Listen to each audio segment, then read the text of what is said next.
छत्रपती संभाजीनगर जिल्ह्यात दिनांक 3 सप्टेंबर रोजी कन्नड ग्रामीण पोलीस स्टेशन हद्दीतील गौताळा अभयारण्यात सायगव्हाण शिवारात गट नंबर 75 सनसेट पॉइंट जवळ घनदाट जंगलात एक धक्कादायक घटना उघडकीस आली।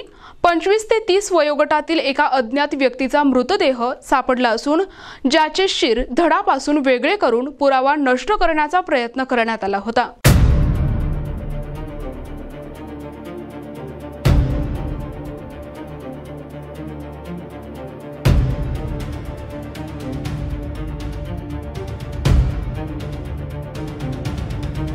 या क्रूर घटनेमुळे संपूर्ण तालुक्यात एकच खळबळ उडाली होती। पोलिसांनी तातडीने तपास सुरू केला आणि अवघ्या 24 तासात या खुनाचा उलगडा केला। मयत व्यक्तीचे नाव निखिल हिरामण सूर्यवंशी असल्याचे निष्पन्न झाले। त्याला मारणारा मारेकरी दुसरा कोणी नसून त्याच्याच गावातील मित्र श्रावण ज्ञानेश्वर धनगर असल्याचे तपासात समोर आले आहे।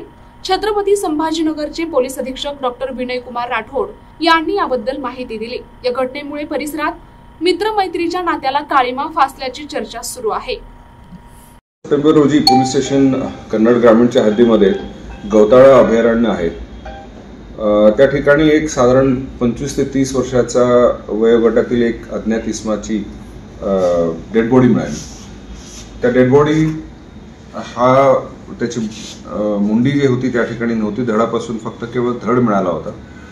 त्या अनुषंगाने कन्नड ग्रामीण या ठिकाणी CR नंबर 224/25 कलम 103(1) 238 BNS कायद्यान्वये 4 तारखेला गुन्हा दाखल करण्यात आला। गुन्ह्याचा जो तपास चालू होता त्या ठिकाणी सगळ्यात महत्त्वाचं आयडेंटिटी एस्टॅब्लिश करण्याच्या हेतूने आम्हाला दुसऱ्या दिवशी त्या बॉडीची मुंडी मिळाली। त्या मुंडीवर एक क्लिप बसवलेली होती, ते आपण पाहिलीच आहे। त्या क्लिपवरून आयडेंटिटी एस्टॅब्लिश करणे हा सगळ्यात मोठा चॅलेंज होता। ते कोणत्यातरी सर्जिकल प्रोसिजरमुळेच ही क्लिप बसवली हे सिद्ध झालं होतं आणि त्या अनुषंगाने आम्ही छत्रपती संभाजीनगर ग्रामीण जिल्हा त्याचबरोबर धुळे जिल्हा, नाशिक जिल्हा या ठिकाणी सर्व जे डेंटल सर्जन्स आहेत त्यांच्याकडे माहिती घ्यायला सुरू केली आणि त्या अनुषंगानेच LCBचे 2 टीम पूर्ण ह्या दोन्ही जिल्ह्यामध्ये फिरत होती आणि त्यापैकी एक टीम जी आहे ते SMBT हॉस्पिटल धामणगाव घोटी तालुका इगतपुरी नाशिक येथे पोहोचली आणि तिथे जो मयत इसमाची आयडेंटिटी एस्टॅब्लिश झाली आणि आम्हाला अशी माहिती मिळाली की 22/7/2023 ते 7 ऑगस्ट 2023 पर्यंत एक व्यक्ती आहे निखिल हिरामण सूर्यवंशी, वयवर्ष 28, राहणार सिंधी, चाळीसगाव, जळगाव जिल्ह्यातील, याने तिथे ही क्लिप बसवली होती आणि त्याच्यावरून मग अधिक माहिती घेतली असता त्यांच्या गावामध्ये तिथे जाऊन पाहिलं असता तर तो तिथे मिसिंग होता अशी माहिती मिळाली। त्या अनुषंगाने तपासाचे चक्र फिरायला लागले आणि जे टीम्स आहेत LCBच्या त्याचबरोबर कन्नड ग्रामीणच्या टीम ह्या अहोरात्र जवळपास 7-8 दिवस मेहनत घेऊन सगळे त्याचे मित्र आहेत, CCTV फुटेजेस आहेत, त्याच्याशी संबंधित जे काही लोक आहेत त्यांच्याकडून माहिती घेऊन जो सस्पेक्ट आहे त्याला आम्ही अटक केलेली आहे आणि आतापर्यंत जो काही माहिती मिळालेली आहे त्यामध्ये असं कळालं की 26 तारखेला हा जो मयत आहे आणि त्याचा मित्र जो आमचा आरोपी आहे हे दोघे एकत्र मोटरसायकलने रात्री निघाले आणि घटनास्थळी आल्यानंतर त्यांच्या दोघांमध्ये भांडणं झाले।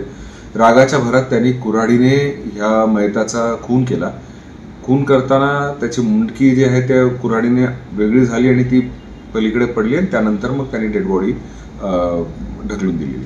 परंतु यामध्ये गुन्हा अतिशय क्लिष्ट स्वरूपाचा आयडेंटिटी पासून ते नंतर आरोपी शोधण्यापर्यंतचा होता, तो आता 100% डिटेक्ट झाला। या अगोदर कुठे गुन्हे दाखल आरोपीवर? दोघांवरही कोणते गुन्हे आतापर्यंत तरी दाखल आहे असं निदर्शनास आलं नाही, परंतु आमचा तपास चालू आहे।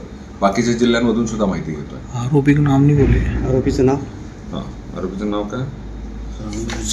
श्रावण। आरोपीचं नाव आहे श्रावण धनगर। हा राहणारा तिथलाच त्याच्याच गावाचा, दोघे एकाच गावाचे आहेत।